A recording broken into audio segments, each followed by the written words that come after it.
کھا کر جان بچا سکتا ہے، اور شکاری جانوروں سے شرعی طریقے سے شکار کیا جائے، اور فرمایا کہ دنیا کی تمام ستھری چیزیں حلال ہیں۔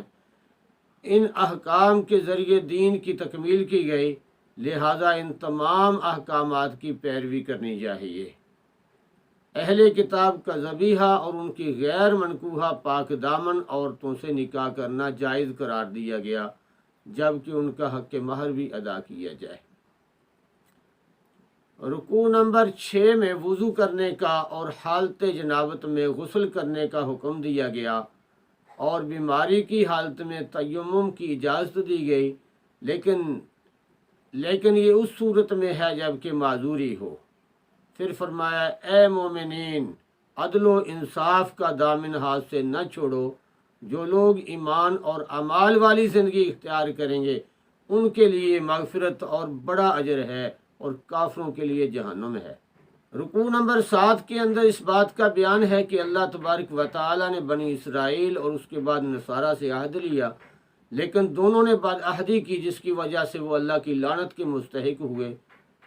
پھر آپ صلی اللہ علیہ وسلم تشریف لائے اور آپ نے ان دونوں کو دعوت دی، لیکن یہود و نصارہ نے کہا کہ ہم تو اللہ کے بیٹے ہیں اور اس کے پیارے ہیں، ہم پر کیسے عذاب آئے گا؟ حالانکہ عذاب دینا یا نہ دینا اللہ کے ہاتھ میں ہے۔ رکوع نمبر 8 میں بنی اسرائیل کو ان نعمتوں کی یاد دہانی کرائی گئی جو ان پر کی گئی تھیں۔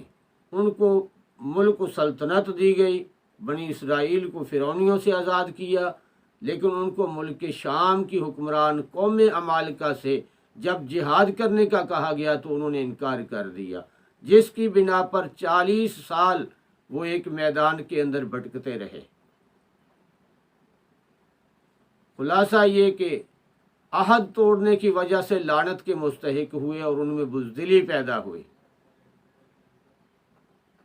رکوع نمبر 9 کے اندر حضرت آدم علیہ السلام کے 2 بیٹوں حابیل و قابیل کا ذکر ہے۔ قابیل نے اپنے بھائی کے تقوی اور مقبولیت سے حسد کیا اور ان کو قتل کر دیا۔ پھر فرمایا کہ ہم نے بنی اسرائیل کو سمجھا دیا تھا کہ جس نے کسی انسان کو قتل کیا گویا اس نے پوری انسانیت کو قتل کیا۔ خلاصہ یہ کہ نافرمانی لعنت الہی کا سبب ہے، اور لعنت الہی کی وجہ سے عقل سلب ہو جاتی ہے، عقل پر ایسا پردہ پڑ جاتا ہے کہ حیوانوں سے بھی بدتر کم عقل ہو جاتے ہیں۔ رکوع نمبر 10 کے اندر فرمایا کہ اللہ تعالیٰ کا قرب حاصل کرو۔ کافر لوگ سب کچھ فدیہ میں دے کر بھی عذاب سے نہیں بچ سکتے، اور چوری کرنے والے کے ہاتھ کے کاٹنے کا حکم دیا گیا، اور فرمایا کہ توبہ کرنے والے کو اللہ تعالیٰ بخش دیں گے۔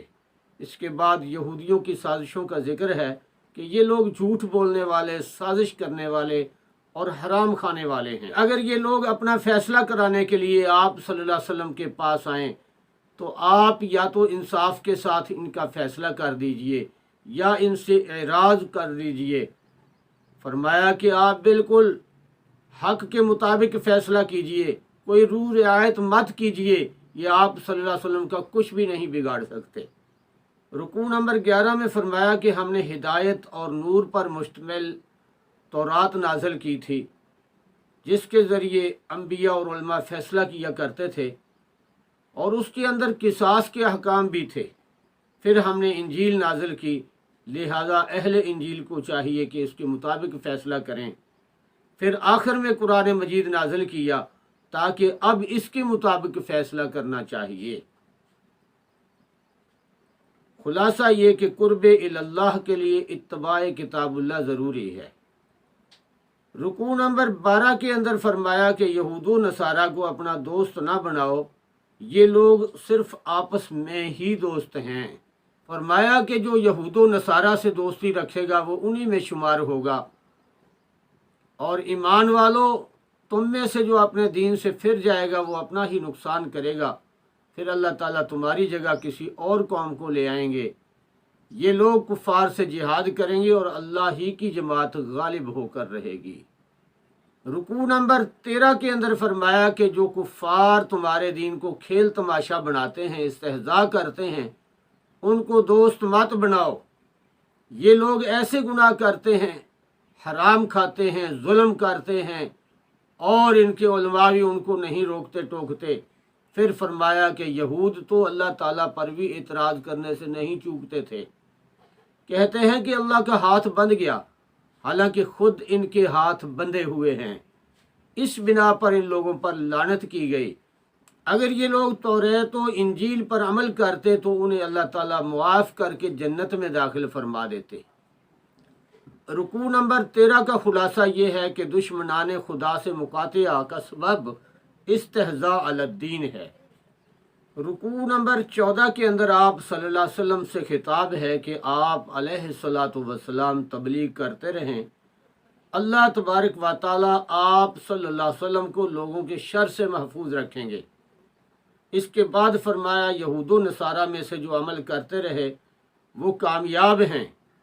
فرمایا ہم نے بنی اسرائیل میں بہت سے رسولوں کو مبعوث کیا، اور بنی اسرائیل والوں نے بہت سے نبیوں کو جھٹلایا اور قتل کیا۔ فرمایا کہ جن لوگوں نے حضرت عیسیٰ علیہ السلام کو اللہ کا بیٹا کہا وہ کافر ہو گئے، لیکن توبہ کرنے والوں کو اللہ تبارک و تعالی معاف کر دیں گے۔ فرمایا کہ حضرت عیسیٰ علیہ السلام تو خود اللہ تبارک و تعالی کی بندگی کرنے والے اور شرک سے روکنے والے تھے۔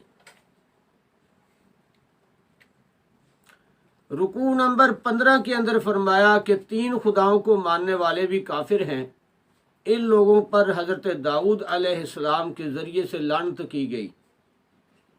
فرمایا کہ یہودی عداوت کے اندر سب سے زیادہ ہیں اور محبت میں زیادہ قریب نصارہ ہیں، کیونکہ ان میں سے کچھ لوگ نیک اور دنیا سے نفرت کرنے والے ہیں جو تکبر نہیں کرتے۔